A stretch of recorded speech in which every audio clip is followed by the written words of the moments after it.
I was 3 screws deep into fixing her warped front door when she appeared behind me with a steaming cup of coffee and said the words that would turn my entire summer upside down. "The 15-year gap between us doesn't scare me." She said it so casually, like she was commenting on the weather, but her green eyes held something that made my hands freeze on the drill. Jane Morrison was standing there in a flowing emerald dress that matched those eyes, her auburn hair catching the late afternoon sunlight, looking at me like she'd just solved a puzzle I didn't even know existed. I'm Ryan Fletcher. Before we jump back in, tell us where you're tuning in from, and if this story touches you, make sure you're subscribed, because tomorrow I've saved something extra special for you. 28 years old, and up until that moment, I thought I was just the handyman who'd answered her Craigslist ad about a stubborn door that wouldn't close properly. I was wrong about a lot of things that day. Willowbrook isn't the kind of place where much happens. Population 7,200, nestled between rolling hills and farmland, about an hour outside the city. It's the type of town where everyone knows everyone, where the biggest excitement is usually the annual harvest festival, where a guy like me can make a decent living fixing things that break in old houses. I'd moved here 6 months ago after. My construction job in the city fell through, looking for something simple, something quiet. What I found was Jane. Her house sat on Elm Street like something out of a magazine. A restored 1920s craftsman with a wraparound porch and flower boxes that looked like they'd been arranged by someone who actually knew what they were doing. The kind of place that made you think about Sunday mornings and fresh coffee and maybe what it would be like to have roots somewhere. I'd driven past it dozens of times. I'm always wondering who lived behind those perfectly maintained gardens and gleaming windows. The door was a beautiful piece of work. Solid oak with intricate panels, but time and settling had left it hanging crooked in its frame. It stuck when you tried to close it, leaving gaps that let in drafts and probably drove up her heating bill. A simple job, really. Adjust the hinges, plane down the edges where it was catching. It'd be replace some of the weather stripping. The kind of work I could do with my eyes closed. But there was nothing simple about Jane Morrison. She'd answered the door that first day, wearing paint-splattered overalls and a smile that could have powered the whole neighborhood. "You must be Ryan," she'd said, extending a hand that was warm and pain-stained. "I'm Jane. Thank you so much for coming out. This door has been driving me absolutely crazy for months." Her handshake was firm, confident. She had the kind of presence that filled a room, or in this case, a doorway.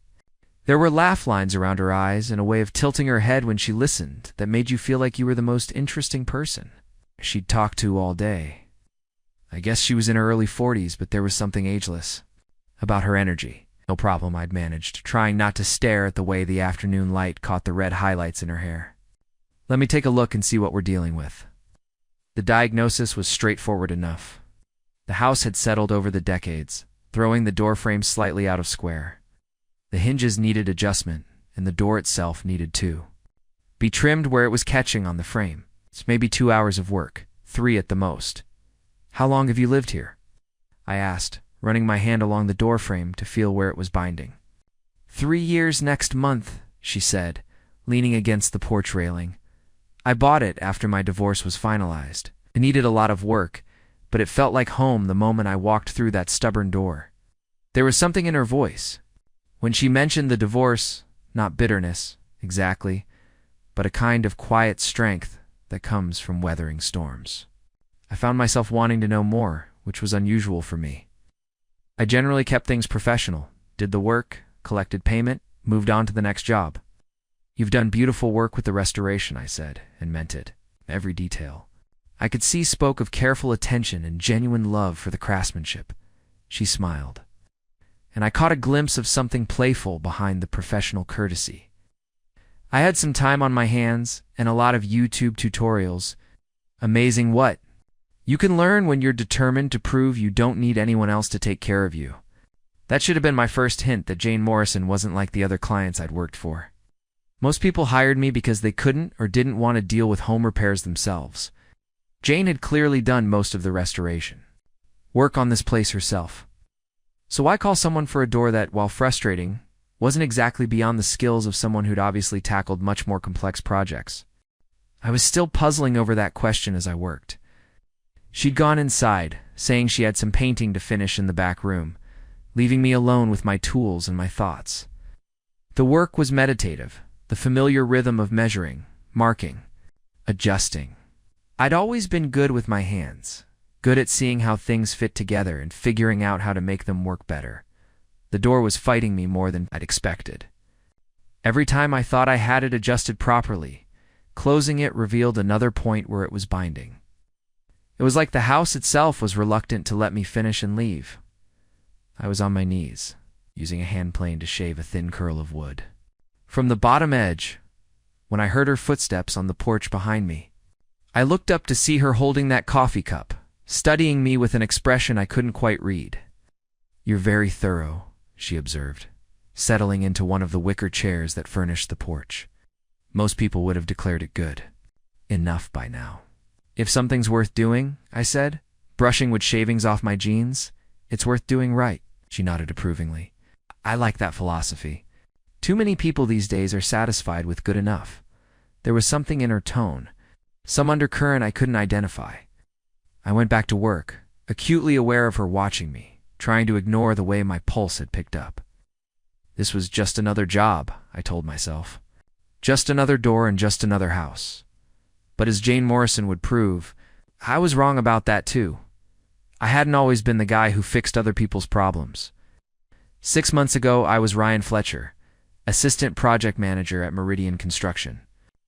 With a corner desk, a company truck, and what I thought was a pretty solid future mapped out.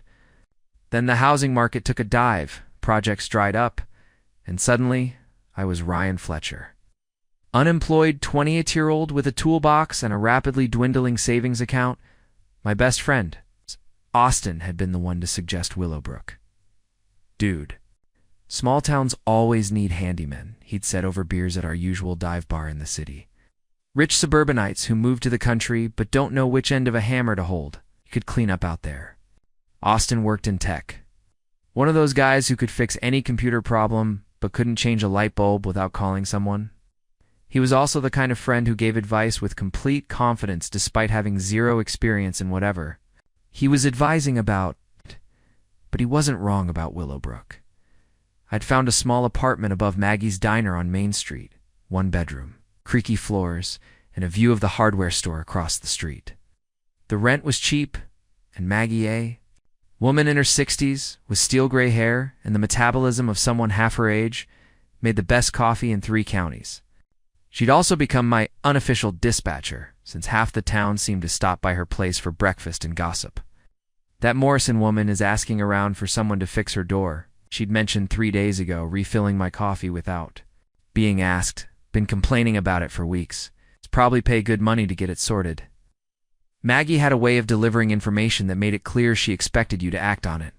She'd been watching out for me since I'd moved to town, introducing me to potential clients and making sure I didn't starve while I built up my reputation. "Jane Morrison?" I'd asked, the name vaguely familiar. "Lives in that big Craftsman on Elm. Moved here from the city after her divorce. Nice enough woman. Keeps to herself mostly.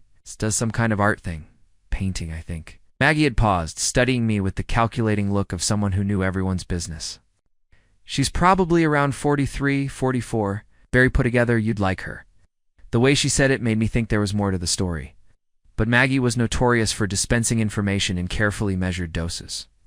"You got what she thought you needed to know when she thought you needed to know it, so I'd called the number Maggie had written on a napkin. And Jane had answered on the second ring. Her voice was warm, professional, with just a hint of frustration when she described the door situation. "God, it's been driving me absolutely insane," she'd said. "I can handle most things around here, but this is beyond my skill level. Are you available?" This week, there had been something in her voice, some quality I couldn't identify. Most people sounded either apologetic or demanding when they called for repairs. Preparing and narrating this story took us a lot of time, so if you are enjoying it, subscribe to our channel. It means a lot to us. Now back to the story. Jane sounded ... curious, like she was looking forward to meeting whoever showed up to solve her problem. Now, 3 hours into what should have been a simple job, I was beginning to understand why this door had been driving her insane. It wasn't just sticking. It was actively fighting every attempt to adjust it. The house had settled in a way. That created multiple pressure points. Every fix seemed to reveal another problem. I'd removed the door entirely now, laying it across 2 sawhorses on the porch to work on it properly. Jane had reappeared periodically, bringing that coffee, asking intelligent questions about the process, and making observations that suggested she understood more about home repair than she'd initially let on. "You said you've done most of the restoration work yourself?" I asked during one of these visits, using a chisel to adjust one of the hinge mortises. "Guilty as charged," she said, settling back into her chair. "Alone. I had a lot of time and emotional energy to burn after the divorce. This house became my therapy project." She'd mentioned the divorce a couple of times now. Always matter-of-factly, without the bitterness or raw emotion I usually heard when people talked about failed marriages. There was something almost liberating in the way she referenced it, like it was a chapter that had ended rather than a wound that was still healing. "What kind of art do you do?" I asked, nodding toward what I assumed was her studio space visible through the front window. "Mostly landscapes, some abstract work. I teach a few classes at the community center, sell pieces at the local gallery." She smiled. "It's not making me rich, but it's making me happy, which is more than I could say about my old life." Her old life. There was a story there, probably involving the ex-husband who'd necessitated the divorce and the move to Willowbrook. I found myself wanting to know more about what had brought Jane Morrison to this place, to this carefully restored house with its stubborn door and its owner who seemed to radiate both independence and something else I couldn't quite name. "What brought you to Willowbrook?" she asked, turning the question around on me. I found myself telling her about Meridian Construction, about the layoffs and the decision to start over somewhere new. She listened with the kind of attention that made you feel like your story mattered, asking follow-up questions that showed she was actually processing what you were saying rather than just waiting for her turn to talk. "So you're rebuilding too," she observed when I finished. "Wait, that's brave, is it? Feels more like desperation than bravery most days." She laughed, a genuine sound that made something in my chest loosen. The best decisions usually feel like desperation. At the time, it's only later that you realize they were actually courage. As the afternoon stretched on, I realized I was taking longer with this door than necessary. Not because the work was particularly complex, but because I wasn't ready for this conversation to end. The door took me 3 visits to get right. That should have been my first clue that something else was going on. After that first afternoon, Jane had insisted the job was too complex to finish in one day. "The frame needs time to settle after your adjustments," she'd said with the confidence of someone who'd clearly researched the subject. "Why don't you come back tomorrow and see how it's sitting?" I knew she was right, but I also suspected she knew I would have pushed through and finished it anyway if she hadn't given me an out. There was something about the way she said it, like she was as reluctant to see me leave as I was to go. The second day, I'd arrived to find fresh banana bread, cooling on her kitchen counter and the smell of good coffee drifting through the open windows. Jane answered the door in paint-splattered jeans and a soft blue sweater that brought out her eyes, looking like she'd been up for hours working. "How's the door behaving?" I asked, though I could see from the porch that it was hanging perfectly. "Straight now. Much better," she said, but then added with a slight smile, "though I think it needs some fine-tuning. The latch isn't quite catching right." She was lying and we both knew it. The door was working fine, but I nodded seriously and got out my tools anyway. "Coffee," she offered. I made too much as usual. This became our pattern. I'd show up with some plausible reason to adjust something the weather stripping needed replacing. The hinges could use better oil, the strike plate needed repositioning. Jane would have coffee ready and some new detail about the house to share. We'd talk while I worked, conversations that meandered from home renovation to art to life in Willowbrook. "You know," she said on the 3rd day, watching me install new weather stripping that the door didn't really need, "I'm starting to think you're overcomplicating this project." I looked up from my work, caught. "Am I?" "Definitely." Her eyes were dancing with amusement. "But I'm not complaining." By then, the people of Willowbrook had begun to notice.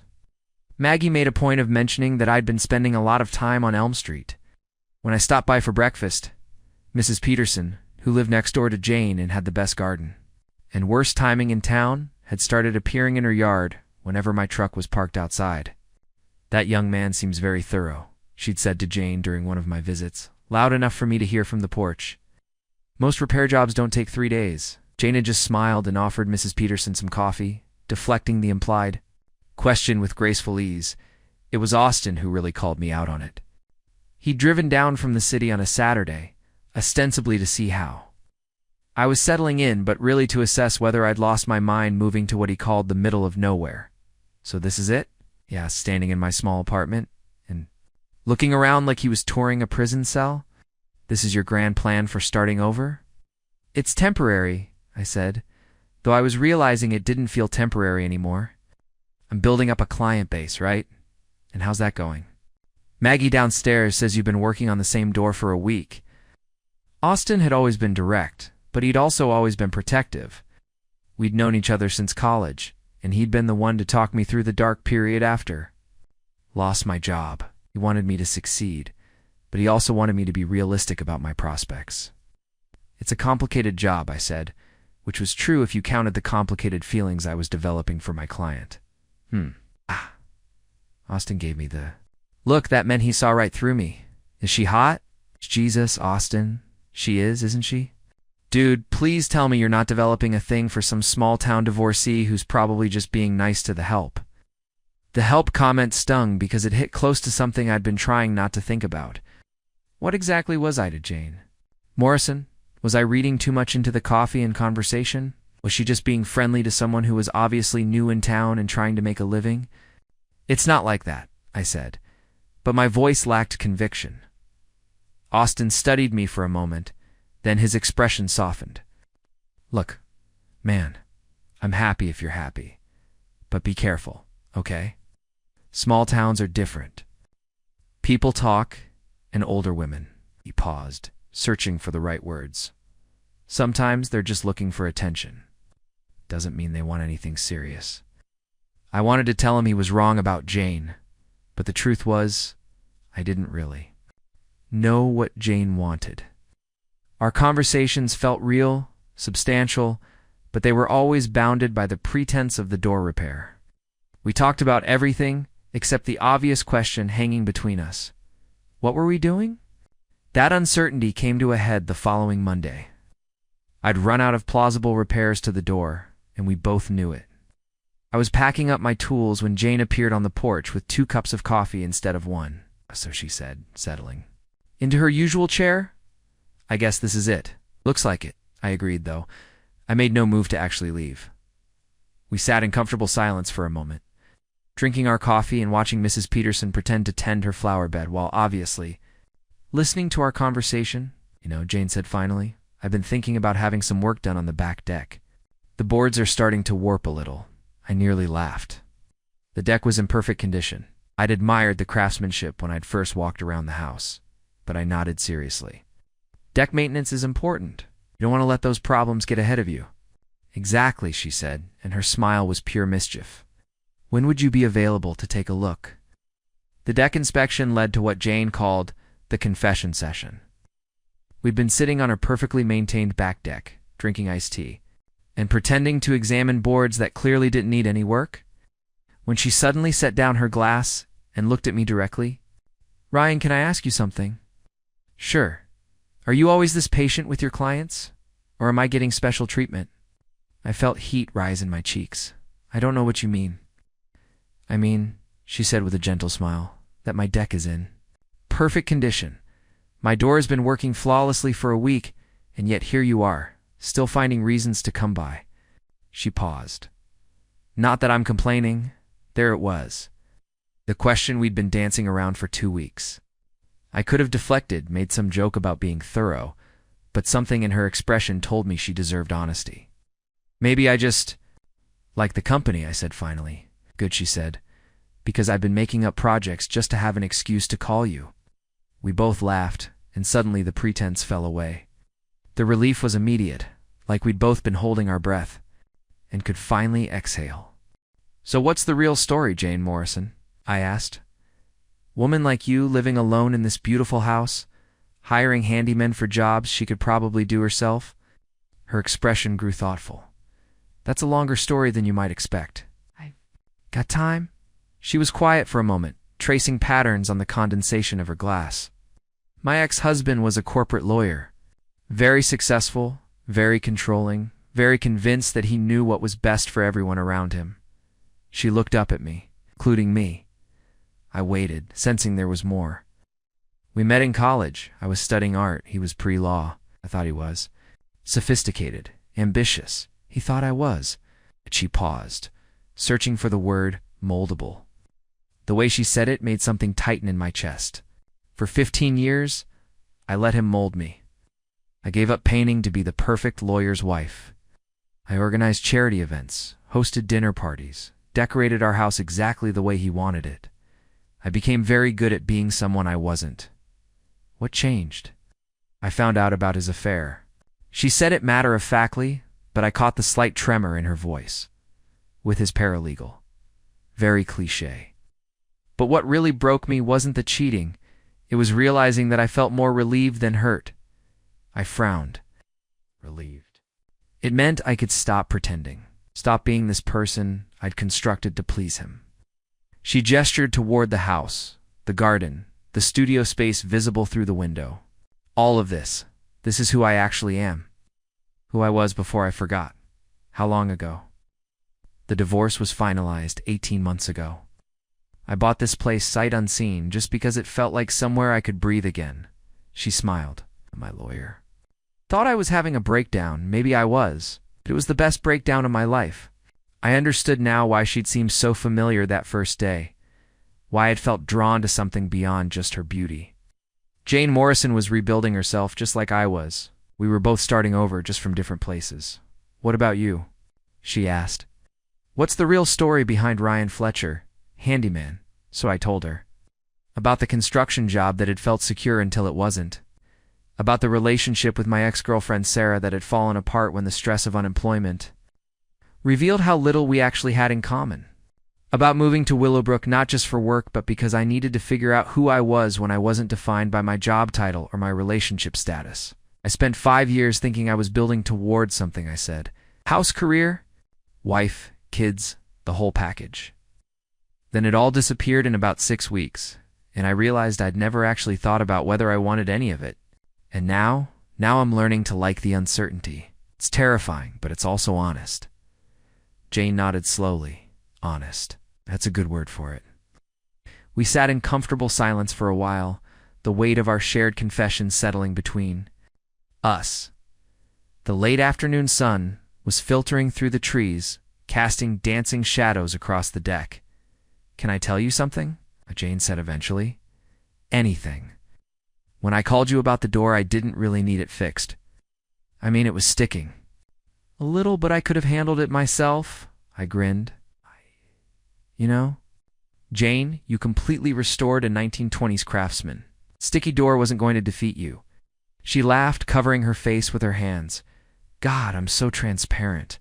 Why did you call then? She looked at me through her fingers. God. Mentioned this nice young man who was new in town and working hard to build a business. And because... ... She dropped her hands because I was lonely and curious. Curious about what? About what it would be like to talk to someone who didn't know the old me. Someone who might like the new me. The vulnerability in her voice made something shift in my chest. And I think I have my answer. After our confession session on the deck, something fundamental shifted between us. The pretense was gone, replaced by something more honest and infinitely more complicated. Jane started inviting me inside more often, not just to the porch or deck, but into the actual heart of her home. Her house told the story of her transformation in ways words couldn't. The living room was filled with her paintings, bold, vibrant, landscapes that seemed to pulse with life. They were nothing like the safe, muted artwork I imagined had hung in her previous life as a lawyer's wife. These are incredible, I said the first time she showed me her studio space, a converted sunroom at the back of the house. Canvases lined the walls, some finished, others half-completed experiments in color and emotion. Oh, they're therapy. She, said, wiping paint from her hands with a rag. Every canvas is something I couldn't say out loud during those 15 years. I understood. I'd been finding my own therapy in the methodical work of fixing things, taking broken pieces and making them whole again. But Jane's therapy was creating something entirely new from nothing. "Show me how you do it," I said impulsively. She raised an eyebrow. "You want to paint?" "Why not? I'm good with my hands." "How different can it be from carpentry?" She laughed, a sound that had become my favorite thing about visiting her. "It's very different, but okay. Let's see what you've got." That afternoon, Jane tried to teach me to paint. I was terrible at it, of course. My brush strokes were rigid, controlled, nothing like the flowing movements that came so naturally to her. But she was patient, standing behind me to guide my hand, her breath warm against my neck as she murmured instructions. "Don't think so much," she said. "Feel what you want to express and let your hand follow." "I'm not good at not thinking," I admitted. I noticed. She was smiling when she said it, but there was something tender in her voice. "That's why you're so good at fixing things. You analyze the problem, break it down, solve it step by step. Is that bad?" "Not bad. Just different from this." She gestured at the canvas. "Painting is about letting go of control. It's about trusting that something beautiful might happen if you stop trying to force it."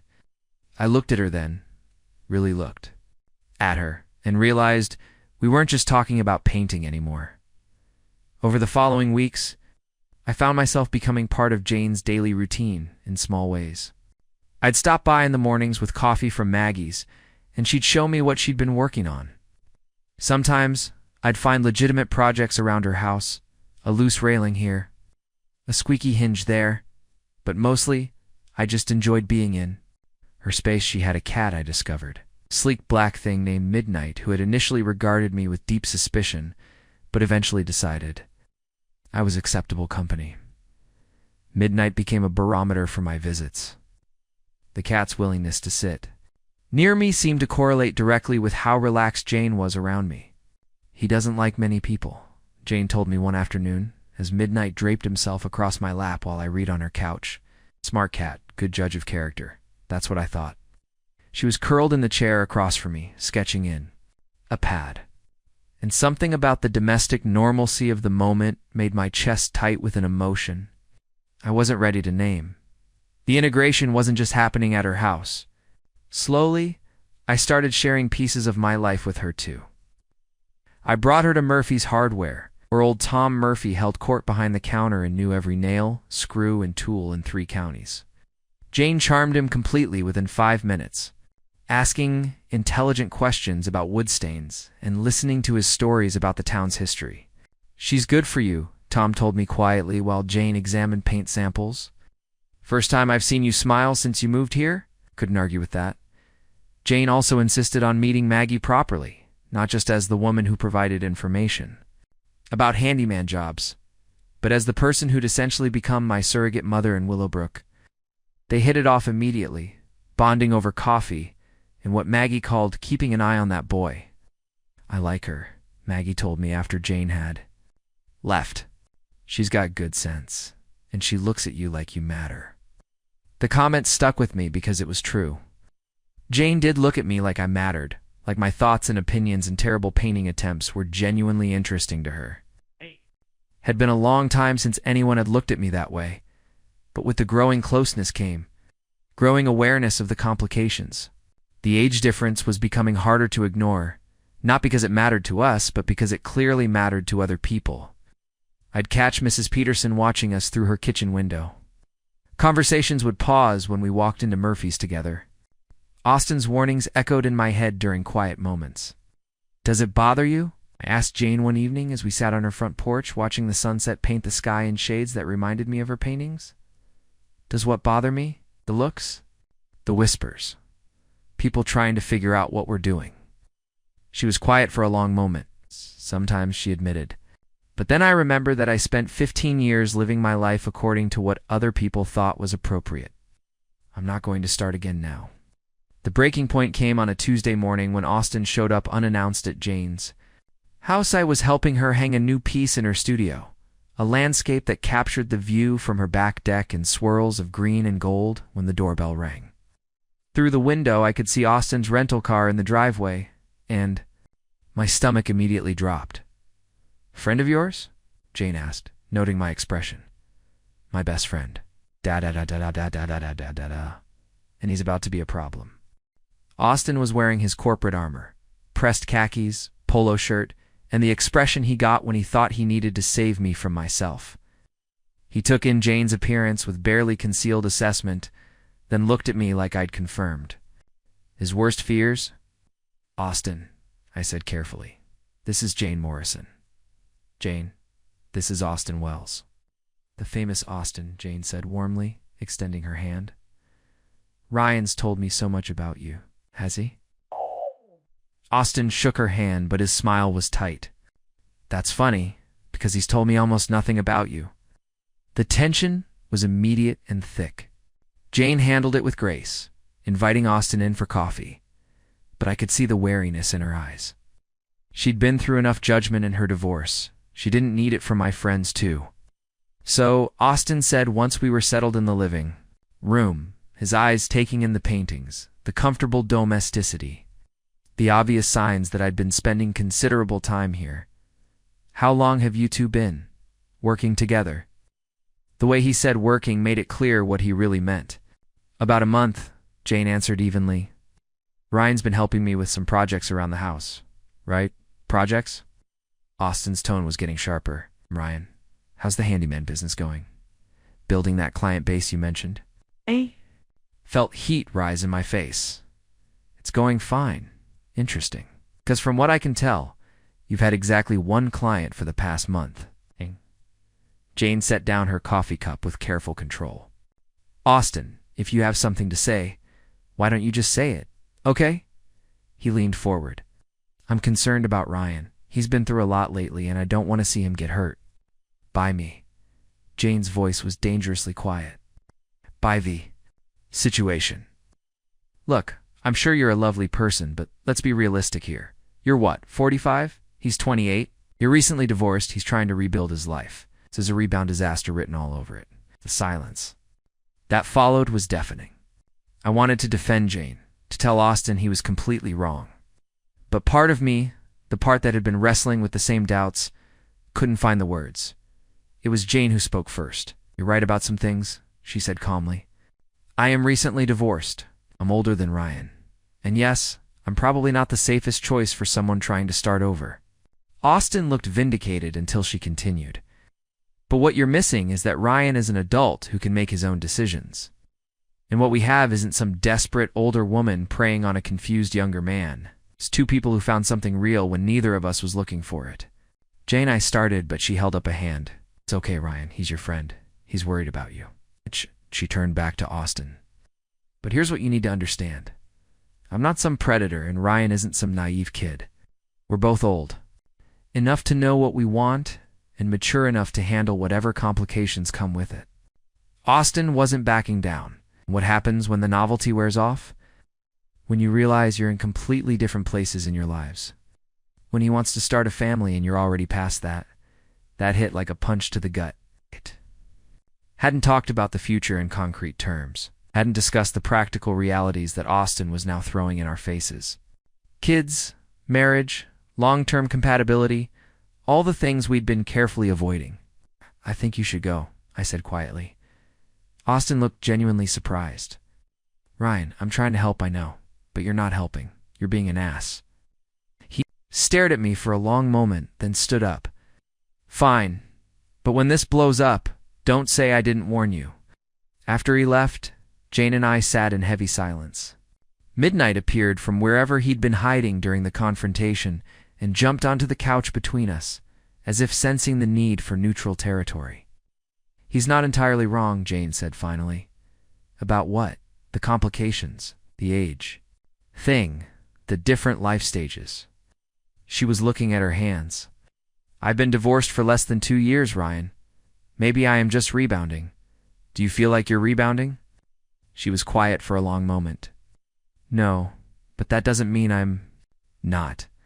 The doubt in her voice scared me more than Austin's accusations had. "Jane, maybe we should take a step back," she said. "Think about what we're doing here. The words hung between us like a wall suddenly erected. After weeks of growing closer, of building something that felt real and important, Austin had managed to plant seeds of doubt that were already taking root. "Is that what you want?" I asked. "I want you to be sure," she said. "Really sure? Because if we keep going down this path, there's no taking it back."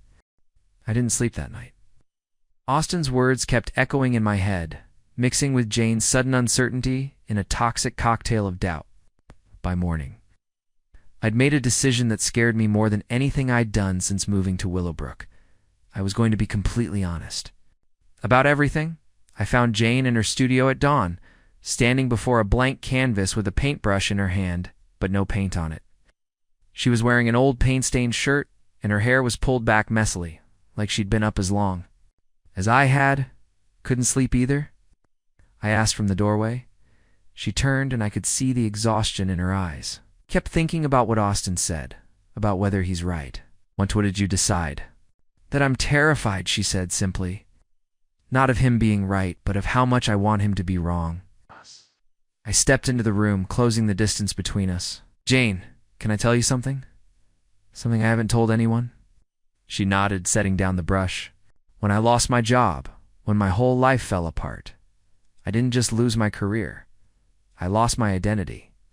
I was so scared of making another mistake, of choosing wrong again, that I stopped choosing anything at all.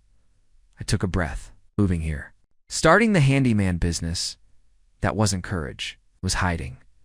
Ryan, let me finish. The day I met you, when I was fixing your door, it was the first time in months I felt like myself again. Not because of the work, but because of the way you talked to me. Like I was someone worth talking to."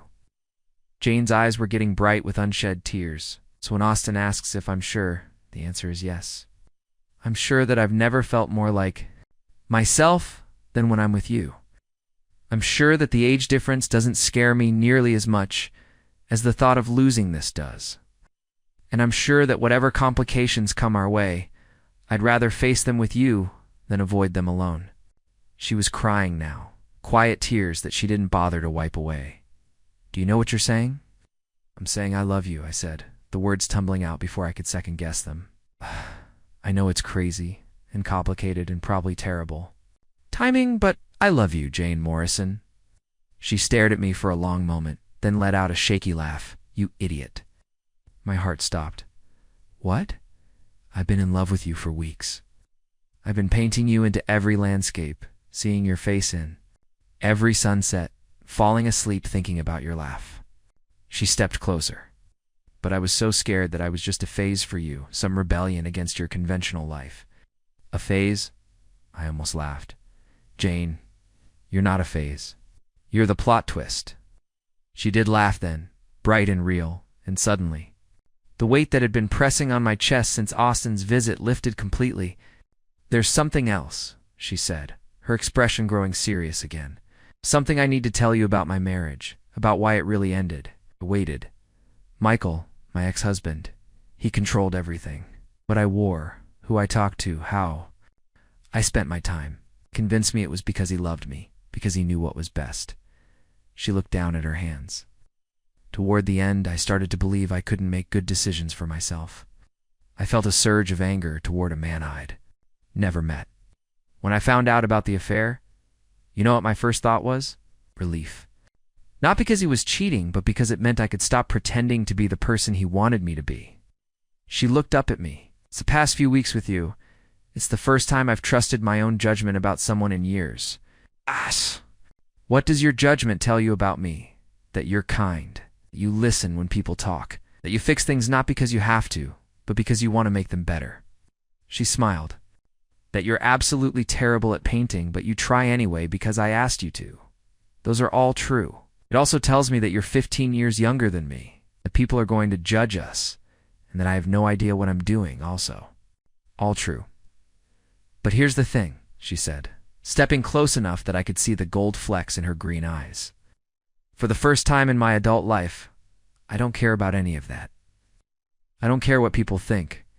I don't care that it's complicated. I only care about this. This.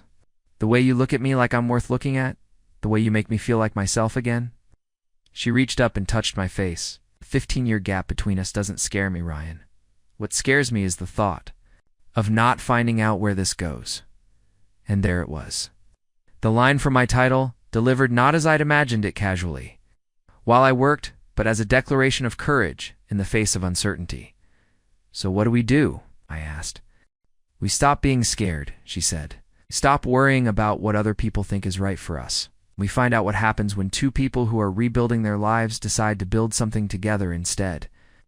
That evening, a summer thunderstorm rolled through Willowbrook with the kind of intensity that makes you grateful for solid roofs and good company. Jane and I were in her kitchen, cooking dinner together for the first time since we'd stopped pretending this was just about home repairs. The confession in her studio that morning had changed everything between us. The careful distance we'd maintained was gone, replaced by something deeper and more natural. When she handed me vegetables to chop, her fingers lingered on mine. When I reached around her to get plates from the cabinet, she leaned back against me for just a moment longer than necessary. I keep waiting for this to feel weird, she said, as we worked side by side, the rain drumming against the windows. The age thing, I mean, but it doesn't, should it? According to everyone else, yes. She was stirring sauce, and I could see her thinking. 15 years? And you were 13? I was getting married? When you were learning to drive? I was. Learning to walk, I countered. We can play this game all night, but it doesn't change how I feel about you now. She smiled. How do you feel about me now? Instead of answering with words, I moved behind her and wrapped my arms around her waist, resting my chin on her shoulder, like I want to know everything about you. It's like I want to wake up tomorrow and learn something new about Jane Morrison that no one else knows. She leaned back against me, and I could feel some tension leave her body. What do you want to know? Everything. What you were like as a kid? What made you want to be an artist? What you dream about? I paused. What you want for the future? The future. We'd been carefully avoiding that word, but it hung between us now, like a bridge we both wanted to cross, but weren't sure we should.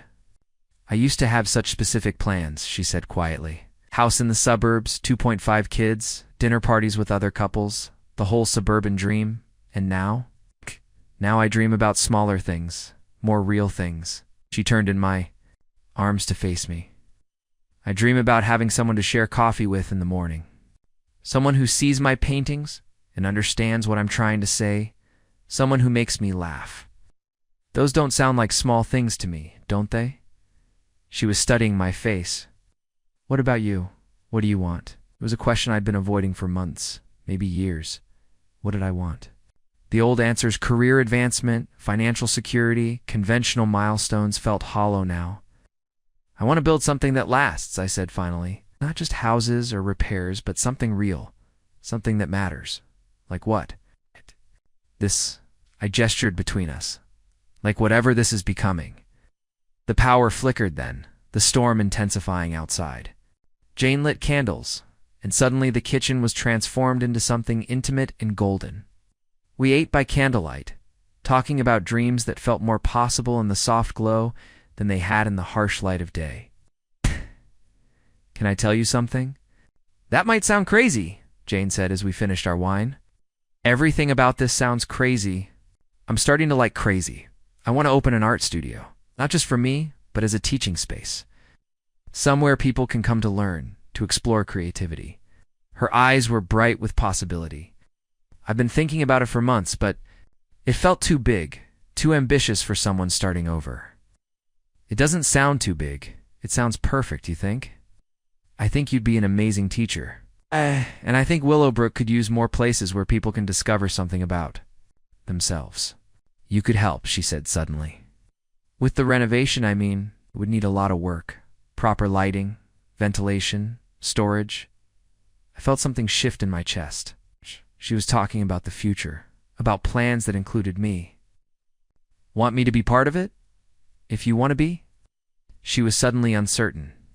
I know it's presumptuous. We've known each other for barely 2 months. Here I am making plans. I kissed her then, cutting off her doubts with the certainty of my own feelings. When we broke apart, she was breathless. I want to be part of it, I said. Part of your dreams, part of your future. All of it. Even though I'm 43 and set in my ways. Even though I'm 28 and still figuring out what I want to be when I grow up. She laughed. We're quite a pair, aren't we? The best kind of pair. The kind that doesn't make sense to anyone else but works perfectly for us. Later, as the storm passed and we sat curled together on her couch, Jane traced patterns on my chest with her finger. Ryan? Thank you. For what? For seeing me, the real me, not the version I thought I was supposed to be. She looked up at me, for making me brave enough to want things again. I kissed the top of her head, breathing in the scent of her shampoo and paint, and something uniquely. Jane, thank you for giving me something worth wanting. Outside, the storm had passed, leaving the air clean and full of possibility. The phone call that changed everything came on a Saturday morning while Jane and I were painting her guest room. Well, I was painting, but Jane was supervising, which mostly involved sitting cross-legged on the floor, sketching me working and making observations about my technique. You hold the brush like you're afraid it's going to bite you, she said, not looking up from her sketch pad. Paint is unpredictable. It goes where it wants to go, that's the point. You have to trust it. I was about to respond when her phone rang. She glanced at the screen and her face immediately changed. It's my sister, she said, and there was something in her voice I couldn't identify. I should take this. I'd heard about Sydney, but never met her. Jane's younger sister, a nurse in Chicago who called sporadically and, according to Jane, worried constantly about her big sister's midlife crisis, Sydney. Jane answered, putting the call on speaker as she continued sketching. What's wrong? Nothing's wrong. Can't I call my sister without something being wrong? The voice was warm, but with an edge of energy that suggested Sydney might be a lot like Jane, just more intense. You can, but you usually don't. You text. Okay, fine. I'm worried. About you. Jane caught my eye and mouthed sorry. I shrugged and kept painting, though I was definitely listening. Worried about what specifically? About this whole thing? The divorce, the move, the isolated artist life? Now Mom tells me you're dating? Some young handyman. I nearly dropped my brush. Jane's expression shifted to something between embarrassment and defiance. Mom has a big mouth, Jane said carefully. Jane, please tell me you're not having some kind of breakdown. Please tell me you're not doing something you'll regret just to prove you can. The accusation hung in the air like paint fumes. I could see Jane struggling with how to respond, and something protective flared in my chest. Actually, I said, setting down my brush and moving toward the phone, I'm the handyman. Silence. Then, oh, you're there, right now. Nah, I'm here right now. I confirmed, and for the record, your sister isn't having a breakdown. She's having a breakthrough. Ryan, Jane warned. But I was on a roll. Sydney Wright, I'm Ryan Fletcher. And I know this looks bad from the outside. Older woman, younger guy, small town, all the cliches. But what you're missing is that your sister is amazing. She's talented and kind and funny, and she makes me want to be better than I am. Another pause. How old are you?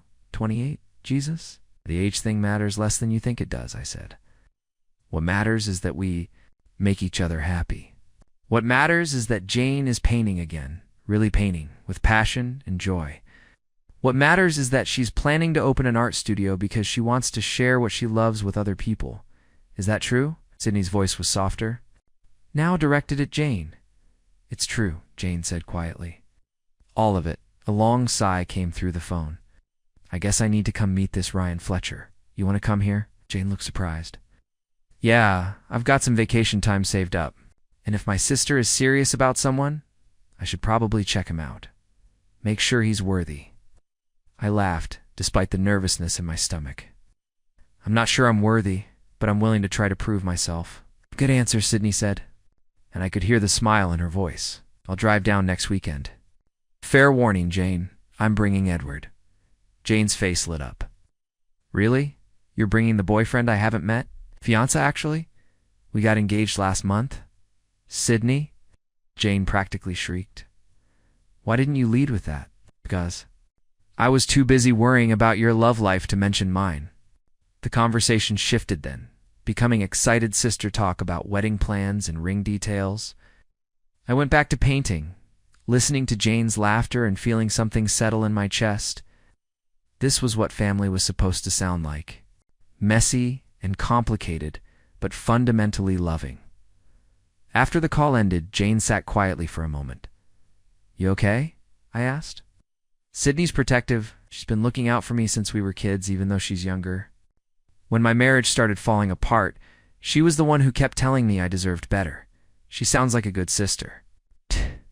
"She is. But she's also going to interrogate you like you're applying for a security clearance." I grinned. "I can handle it."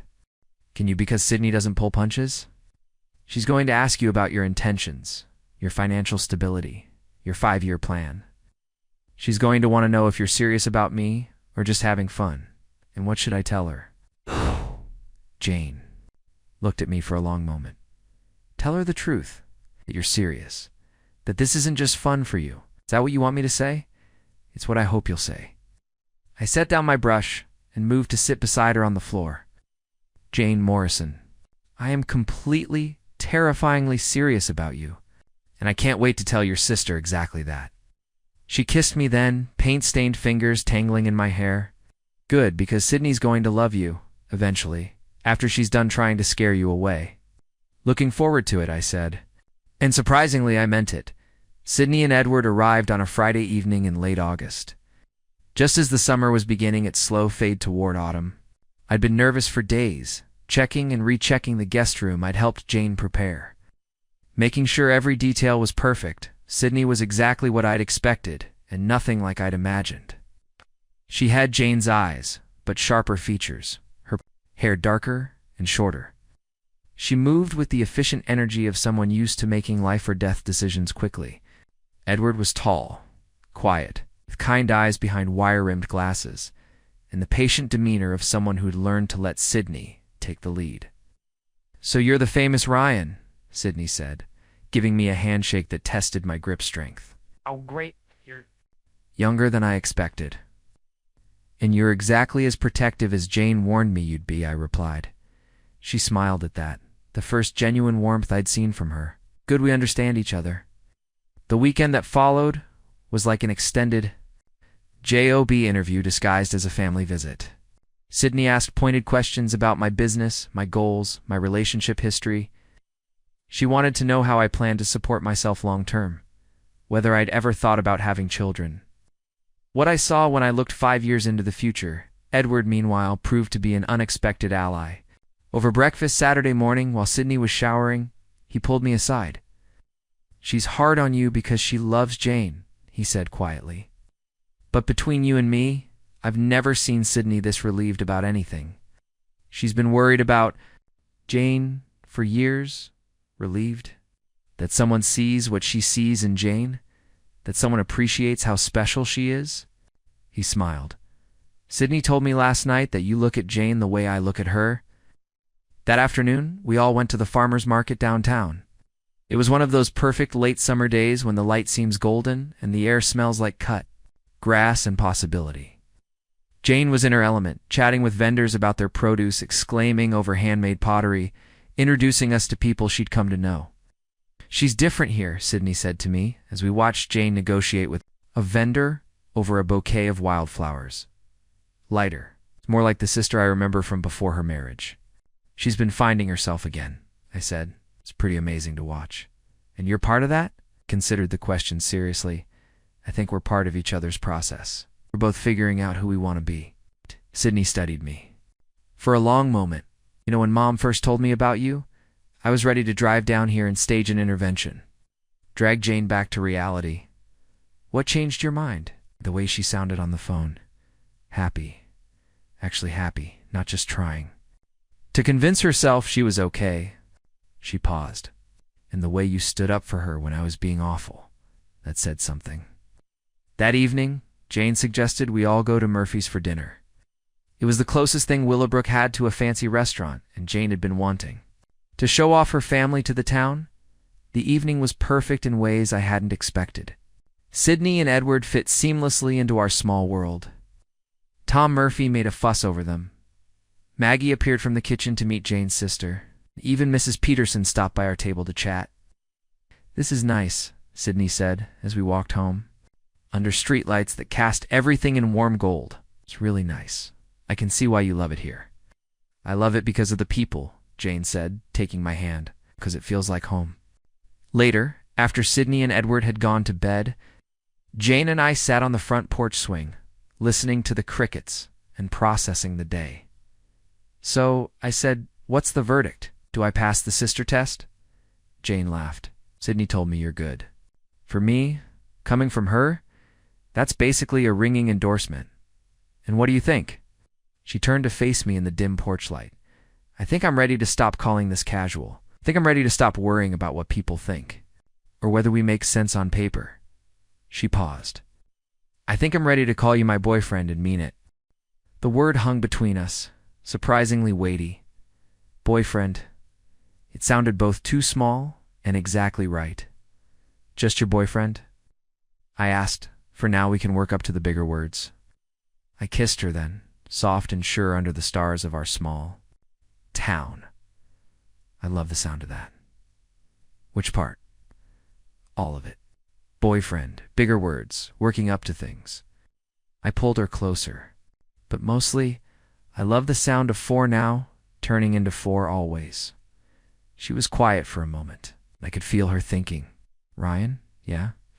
When Sydney asked you about the future, about 5 years from now, what did you see?" I thought about lying, about giving her the safe answer.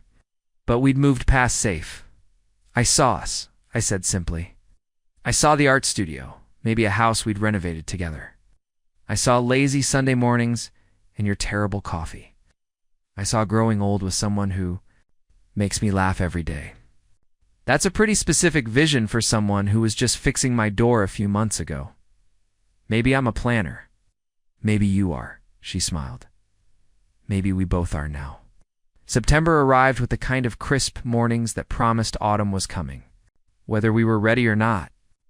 Jane and I had settled into something that felt remarkably like a normal relationship, if you ignored the whispers that followed us through.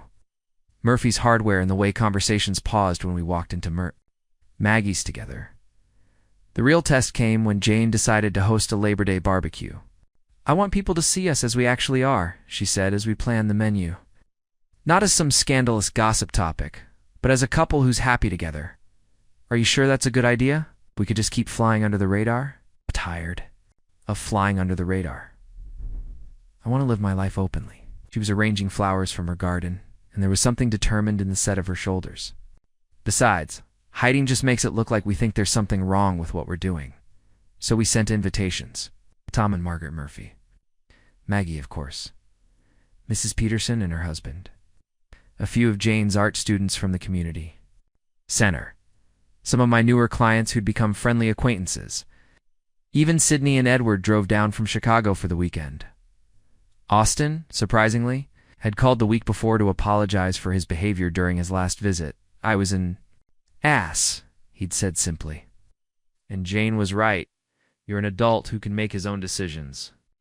If she makes you happy, that's what matters. "Does this mean you'll come to the barbecue? Wouldn't miss it? I want to see this magical small-town life you've built." The morning of the party, I was in Jane's backyard, setting up tables and stringing lights, when Mrs. Peterson appeared at the fence with a covered dish and a determined expression. "I brought potato salad," she announced. "And I wanted to talk to you." Here it comes, I thought. The neighborhood intervention. "I owe you an apology," she said, which was not what I'd expected. "I've been watching you two all summer, waiting. For something to go wrong? Waiting for the scandal." I waited, not sure where this was going. But what I've seen instead is a young man who clearly adores Jane, and a woman who's happier than she's been since she moved here. Mrs. Peterson adjusted her glasses. "My Harold and I have been married 42 years, and he still looks at me the way you look at Jane. That's not common, son." "Thank you," I said, genuinely touched. Now, there are still going to be people who talk. This is a small town, and people love their gossip. But anyone with eyes can see that you two are good for each other. The party itself was a revelation. I'd been bracing for awkwardness, for pointed comments and uncomfortable silences. Instead, what I found was something that felt surprisingly like acceptance. Austin arrived fashionably late, bearing expensive wine and his characteristic nervous energy. But he charmed Maggie within minutes, complimented Jane's paintings sincerely, and managed to have what looked like a real conversation with Tom Murphy about the housing market. "I get it now," he told me quietly as we manned the grill together. "This isn't some midlife crisis or rebound thing. You two actually work.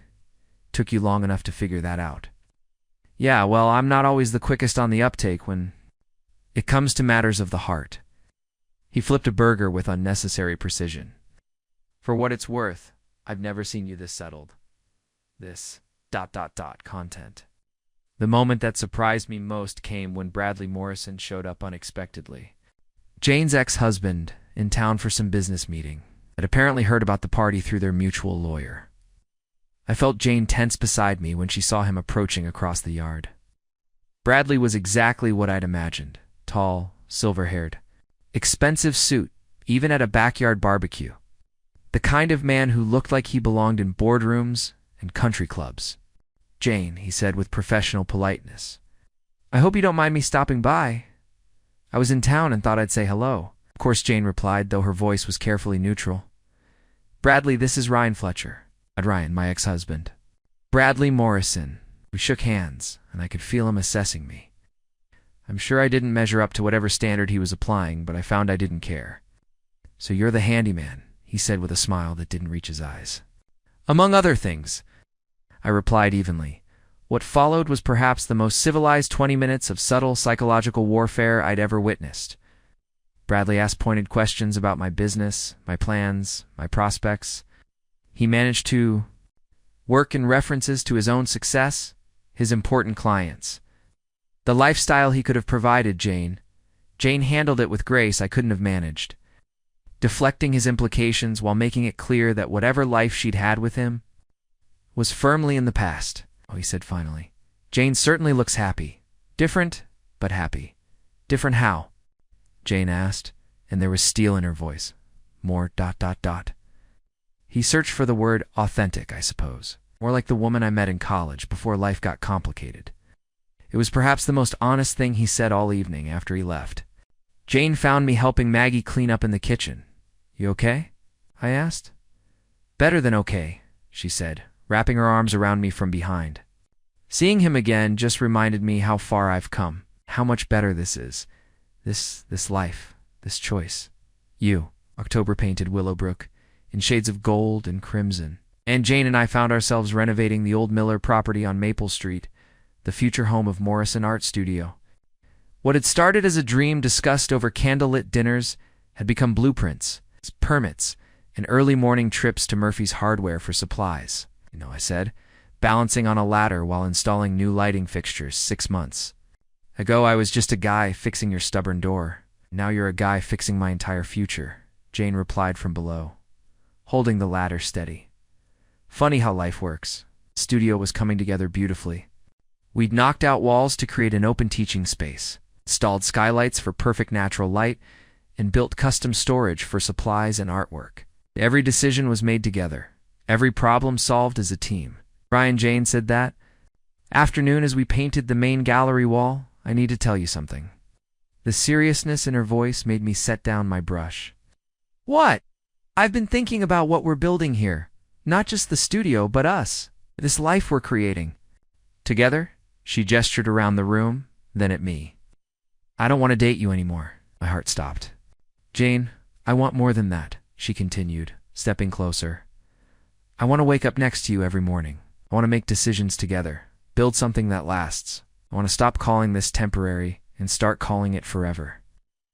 Relief was so intense I almost laughed. "Are you asking me to move in with you?"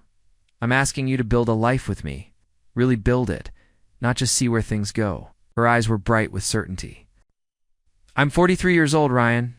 I don't have time for games or wondering what if. I know what I want, and what do you want? This?" "All of it." She smiled.